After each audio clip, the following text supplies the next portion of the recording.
Hi friends, आज मैं आप लोग को बताने वाला हूँ कि क्लास 10 में टॉप कैसे करें।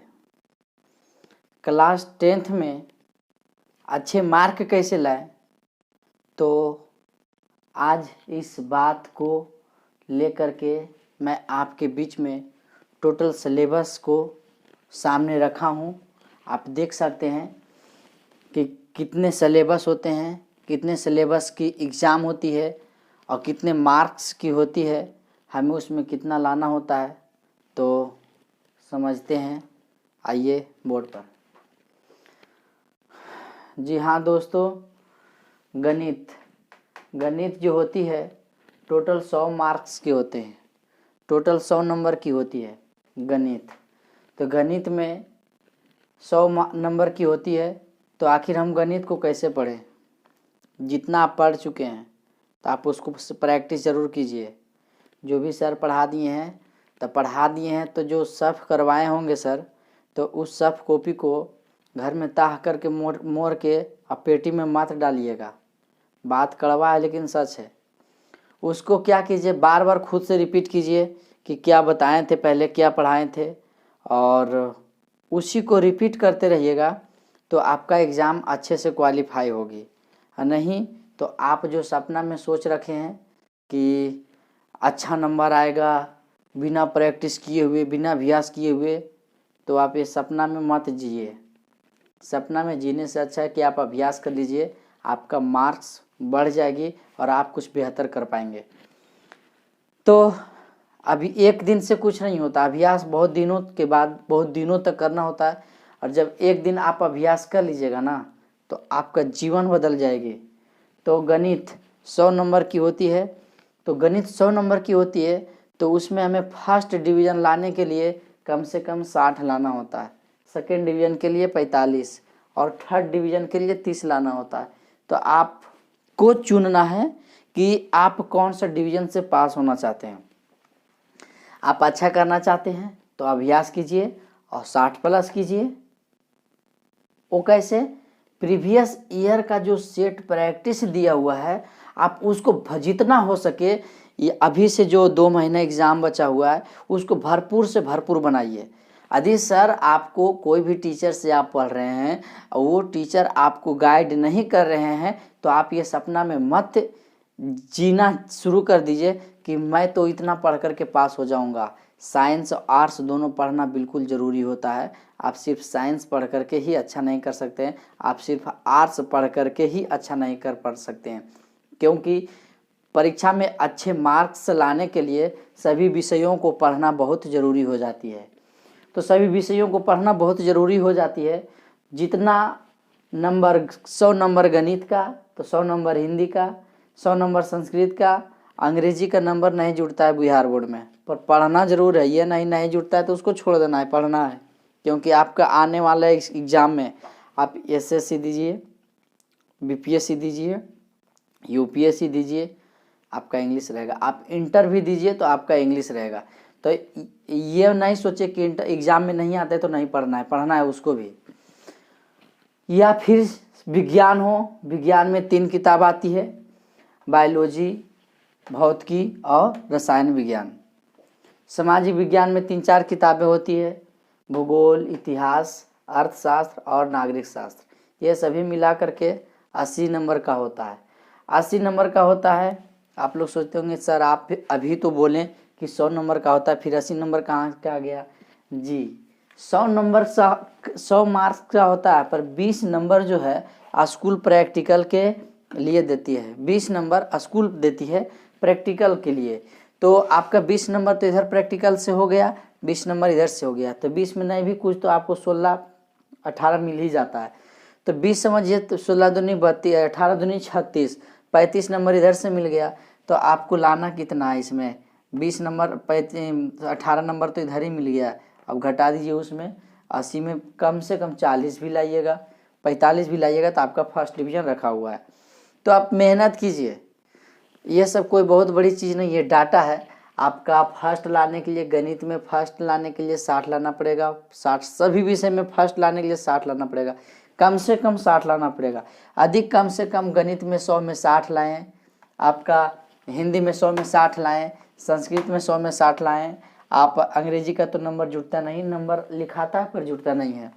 आप विज्ञान में 100 में 60 लाएं, सामाजिक विज्ञान में 100 में 60 लाएं। यानी कि छक्का छो, छोदनी 12, छोती 18, छो चौक 24, छो पचे 30, कम से कम आपका 300 नंबर रह गया, 300 मार्क्स रह गया तो आप फर्स्ट कर जाएंगे। यदि आपका 300 नंबर में से एक नंबर भी कम गया जी, एक नंबर भी यदि कम गया तो आपका सेकेंड हो जाइएगा। कहाँ से? 225 से लेकर के 299 तक, 225 से लेकर के 299 तक यदि आपका नंबर है तो आप सेकेंड डिवीजन में आ जाएंगे। यदि 224 नंबर है और 150 से ज़्यादा 224 तक यदि रहेगा आपका नंबर तो आप थर्ड डिवीजन में आएंगे। तो आप ऐसा क्यों सोच करके बैठे हुए हैं कि नहीं हम इतना पढ़ेंगे तो हो जाएगा, हमें आलस में आप क्यों समय गंवा रहे हैं? आप भरपूर प्रैक्टिस कीजिए, सेट प्रैक्टिस भरपूर कीजिए। अब एग्ज़ाम कम है, आप आद करने का प्रयास कम, लघु उत्तरीय दीर्घ उत्तरीय जो प्रश्न होती है तो ये सभी का लघु उत्तरीय दीर्घ उत्तरीय प्रश्न आप घर पर लिखने का प्रयास कीजिए कि वो उतना शब्द में है तो आप उसको भरपूर अभ्यास कीजिए। रटिए मत, रटंत विद्या कुछ नहीं है। पहले कहल जाता था कि रटते विद्या खटते बल, आज नहीं तो निश्चित कल। हम कहते हैं वैसा बुद्धि तुरंत दिमाग से निकल। इसका कोई नहीं होता है हल, क्योंकि जो मेहनत करता है उसी को मिलता है फल। तो आप सबसे पहले अभ्यास कीजिए लघु उत्तरीय दीर्घ उत्तरीय। आप जो भी आप देखिए बहुत अच्छा पुस्तक है टारगेट या बीबीडी, ये सभी पुस्तकें से आप प्रीवियस क्वेश्चन ईयर आप लीजिए। और प्रीवियस क्वेश्चन ईयर का जो होता है ऑब्जेक्टिव वगैरह तो पढ़ते पढ़ते याद हो जाएगा सेट प्रैक्टिस करते करते, पर जो उसका लघु उत्तरीय दीर्घ उत्तरीय क्वेश्चन आंसर जो होता है उसको आप एक का करके खुद से नोट कीजिए कि इसका ये होगा, ऐसे मतलब लिखने का अभ्यास कीजिए। जब आपको लिखने का अभ्यास हो जाएगा तो आपको अच्छा लिखने के लिए आएगा, तब आपको अच्छा पढ़ने के लिए भी आएगा। जब आपको अच्छा पढ़ने के लिए आएगा तो आपको समझ में भी अच्छा आएगा, आप एग्ज़ाम में भी अच्छा लिखेंगे। और जब एग्ज़ाम में अच्छा लिख देंगे तो कोई माई का लाल नहीं है कि आपका नंबर कम कर सके। कुछ लोग बदनाम करके रखे हुए ऐसा है बिहार बोर्ड, ये है वो है वो है, पर दूसरे की बुराइयां देखने से पहले खुद को बुराइयां देखो, खुद को कि क्या हम में पहले वो बुराइयां हैं। यदि आप में वो बुराइयां हैं तो आप उसको दूर करने का प्रयास कीजिए, क्योंकि यदि आप दूर करने का प्रयास कीजिएगा तभी आपका कल्याण हो सकता है, अन्यथा कल्याण होने वाला नहीं है। ऐसा कहा भी गया है कि किसी दूसरे की बुराई देखने से पहले, बुराई करने से पहले अपने अंदर की बुराइयां को देखो। यदि आपके पास वो बुराइयां हैं तब उसको दूर कर दो और तब उसके बाद उसकी आलोचना करो, तब लहने वाला है। और नहीं तो जिससे कहावत है देहाती भाषा में कि बढ़ानिया दूसोले चलनिया के और चलनिया दूसोले पोतनमा के और पोतनमा दूसोले बढ़ानिया के। तो ये रोटेशन होते रहता है, उसको दोषता है, वो उसको दोषता है, उसको दोषारोपण करता है, उसको दोषारोपण करता है। तो ऐसा करने से कुछ नहीं होने वाला है, कुछ कल्याण होने वाला नहीं है। पढ़ना तो पड़ेगा आपको ही। तो जीव विज्ञान, भौतिक विज्ञान, रसायन विज्ञान, ये तीनों में 80 नंबर का प्रैक्टिकल होती है। 80 नंबर का प्रैक्टिकल होती है, 80 नंबर का आपका थियोरेटिकल पोर्शन होगा, 20 नंबर का प्रैक्टिकल होगा। दोनों मिलाकर के कितना हो गया? 100। और इस 100 नंबर में आपको 60 नंबर मिनिमम लाना है फर्स्ट डिवीज़न के लिए, सेकेंड डिवीज़न के लिए 45 नंबर, थर्ड डिवीज़न के लिए 30 नंबर। उसके बाद आ जाता है सामाजिक विज्ञान, भूगोल, इतिहास, अर्थशास्त्र, नागरिक शास्त्र, ये सभी। जैसे भूगोल में पढ़ा बाबर, हुमायूं, अकबर, जहांगीर, शाहजहां, रफ़ीउद्दौला, रफ़ीउद्दर्जात, मोहम्मद बिन, ये सब तरह तरह की सब रहता है, वो सब पढ़ने का है। आप लोग को सिलेबस में पढ़िएगा। तो 80 नंबर का थियोरेटिकल पोर्शन, 20 नंबर का प्रैक्टिकल पोर्शन। तो 80 और 20 100 नंबर का। 100 में कम से कम फर्स्ट लाने के लिए 60 लाना पड़ेगा। तो 100 में 60 हंसते खेलते ले लाइएगा। इसमें ऑब्जेक्टिव रहता है, 100 ऑब्जेक्टिव रहता है, 100 में 50 ऑब्जेक्टिव मारना रहता है। तो 50 में तो 50 आपका ऑब्जेक्टिव रखा हुआ ही है। यदि आप ईमानदारी से पढ़ें तो।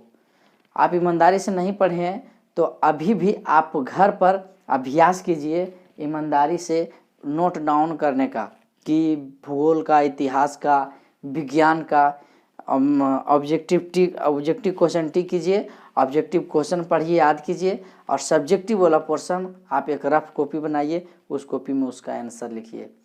जब आपका एग्ज़ाम आने वाली होती है तो एग्ज़ाम में वही ज़्यादा काम आता है जो आप घर पर अभ्यास प्रैक्टिस कर रहे हैं, वही आपका वहाँ अभ्यास आने वाला है। और नहीं तो सोचिएगा एक दिन में हम सब कुछ कर लेंगे, तो ऐसा होता नहीं है, ऐसा होना भी नहीं चाहिए, क्योंकि शिक्षा लेवल इतना गिर जाएगा तो गड़बड़ा जाएगा। कहा गया है शिक्षा वह शेरनी का दूध है जो जितना पीता है उतना ही दहाड़ता है। तो आप भी क्यों नहीं, जब पेपर बेचने वाला व्यक्ति APJ अब्दुल कलाम बन सकता है, चाय बेचने वाला व्यक्ति देश का प्रधानमंत्री बन सकता है, यहाँ तक कि पेट्रोल पंप पर तेल डालने वाला व्यक्ति धीरू भाई अंबानी बन सकता है, तो हम और आप क्यों नहीं बन सकते। मेहनत कीजिए। आप किसी भी काम कर रहे हैं किसी भी क्षेत्र में, तो उस क्षेत्र में लगातार मेहनत करते रहिए, और लोगों को आपसे कैसे भलाई हो आप उस काम को करते रहिए। आपका पॉपुलर होने में, आपको फेमस होने में ज़्यादा समय नहीं लगेगा। आप कम उम्र में, कम समय में सबसे ज़्यादा फेमस होंगे जब किसी का नाम आपका क्षेत्र में, आप जैसे टीचिंग लाइन से जुड़े हुए हैं, तो आपको जब लिया जाएगा नाम तो सबसे पहले आपका लिया जाएगा। क्यों? क्योंकि आप ईमानदारी से काम कर रहे हैं। ईमानदार व्यक्ति को कहा जाता है कि गहुमा के साथ जो वो पिसा जाता है। ऐसा होता है पर कभी कभी, हमेशा नहीं होता। ईमानदार लोग जो होते हैं ईमानदार ही होते हैं, और उस किसी को भी कुछ करने से ईमानदार लोगों को कुछ जाता और कुछ घटने वाला भी नहीं है, ऐसा मेरा मानना है। क्योंकि हमने भी कई बार अनुभव किया हूँ मैं भी, और इस बात को बहुत लोग गलतियाँ किए, हमसे धोखेबाज करके और फिर कुछ अपना काम निकालना चाहा, तो वो व्यक्ति को जब हमसे धोखा करके आगे निकल गए, पर अगला स्टेप पर जब बढ़े तो उनसे उस व्यक्ति के द्वारा पूछा गया कि आप उनको धोखा दे के आगे आए हैं, वो व्यक्ति हमें कॉल कर रहे हैं, हम बोल रहे नहीं ठीक है, फिर वो बोल रहे नहीं आप ये ऐसा आप धोखा करके आया। तो क्या कर सकते हैं, आप मेहनत कीजिए, आप मेहनत करते रहिए, एक दिन आपकी सफलता ज़रूर मिलेगी। और हमें आशा नहीं बल्कि विश्वास है कि आपको ये सिलेबस के बारे में समझ पाए होंगे। गणित, हिंदी, संस्कृत, अंग्रेजी, विज्ञान, सामाजिक विज्ञान। बहुत लोगों को से पूछ दिया जाता है जब त्योहार आता है, शादी ब्याह लगता है, तो आपको जब शादी ब्याह लगेगा तो उसमें पूछ दिया जाता है कौन सा क्लास में पढ़ो खूब हुआ, तो आप हड़बड़ा जाइएगा, एकदम डरा सा लगिएगा, क्योंकि हम भी त्योहार में जाते हैं तो पूछते हैं। बहुत त्योहार में जाने का मौका मिलता है। आप लोग को भी शादी होगा तो हमें ज़रूर बुलाइएगा एक बार, मैं ज़रूर जाने का प्रयास करूँगा। तंग मत कर दीजिएगा, ऐसे तो परेशान रहता हूँ मैं। तो बता रहे थे कि कितने विषय होते हैं। जब आप 5 लोगों के बीच में रह रहे होते हैं, कोई लड़का है या फिर कोई लड़की है, जब आप 5 आदमी के बीच में रह रहे होते हैं, 5 आदमी के बीच में जब आपको खड़ा कर दिया जाता है और आपको बोला जाएगा कैमम पढ़ो को बुआ, तो आप बोलिएगा क्लास 10वां में पढ़ते हैं। पूछेगा कई विषय है 10वां में पढ़े के, तो पहले तो छो बोलना है। 6 विषय है, हिंदी, गणित, हिंदी, संस्कृत, अंग्रेजी, विज्ञान, सामाजिक विज्ञान। पूछेंगे कई किताब पढ़े के है, तो हिंदी में 2 किताब होती है, एक गोधूली और एक वर्णिका। गोधूली और दूसरा वर्णिका। अच्छा, इसमें कुछ पोर्शन व्याकरण भी पूछा जाता है, व्याकरण भी अच्छा नंबर का रहता है।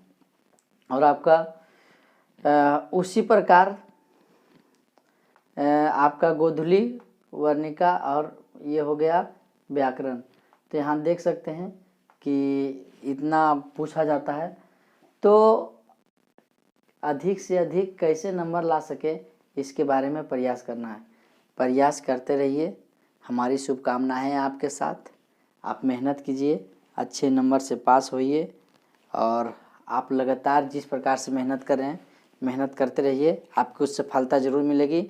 आप हतोत्साहित नहीं होइए, आप हिम्मत मत हारिए, हारिए ना हिम्मत, लगातार पढ़ाई करते रहिए, यही हमारे तरफ से शुभकामनाएं हैं। और जब भी आपको कोई किसी प्रकार की समस्याएं होती है तो आप हमसे बात कर सकते हैं कि सर यह क्वेश्चन है नहीं बना, तो आपको मैं व्हाट्सएप से उस क्वेश्चन का सलूशन, मैथ का प्रश्न हो या आपका फिजिक्स का हो या केमिस्ट्री का हो या बायोलॉजी का हो, कोई भी वो प्रश्न आप हमें व्हाट्सएप कीजिए।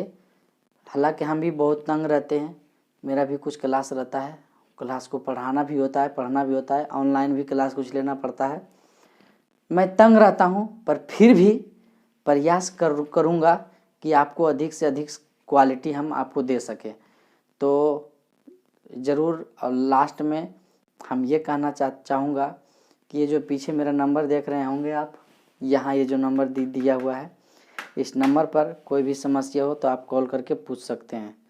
किसी भी प्रकार की समस्या, मतलब ये नहीं सोचेगा सर हमको पटना में घर नहीं है सर, तो पागल है, हमारा खुदे घर नहीं है तो आपको घर कहाँ से बनवा देंगे। पढ़ाई से रिलेटेड समस्या तो हम आपको बताने का प्रयास करेंगे। और जो भी हम आपके भाई के समान हैं, यदि आप हमें सहयोग करते हैं तो हम भी आपको सहयोग करते हैं। और हम कुछ नहीं है, भगवान का दिया हुआ एक पात्र हूँ मैं। यही कहना चाहूँगा कि आप जहाँ भी हैं, गरीब, अनाथ, असहाय आपको जब कोई व्यक्ति मिलते हैं, आपको ऐसा समझ में आते हैं, तो आप उनको भरपूर सहयोग कीजिए, क्योंकि वो भी आगे पढ़कर लिखकर कुछ आगे महान बने तो आपको सहयोग कर सकें। मैं माँ शारदे कोचिंग सेंटर से आप लोग के बीच योगेंद्र सर, यहाँ गरीब, अनाथ, असहाय बच्चों को फ्री में पढ़ाया जाता है और फ्री में पढ़ाने का काम करता हूँ। यहाँ तक कि नहीं, जब तक उनका लक्ष्य की प्राप्ति ना हो जाए वहाँ तक मैं पहुँचाने का प्रयास करता हूँ। तो आप लोग से उम्मीद, आशा नहीं, विश्वास है। बहुत बार बोलते रहता हूँ कि लाइक कीजिए, सब्सक्राइब कीजिए, पर आप लोग तो समझदार खुद है, लाइक भी कीजिएगा, सब्सक्राइब भी कीजिएगा और शेयर भी कीजिएगा। थैंक यू, धन्यवाद। भारत माता की जय।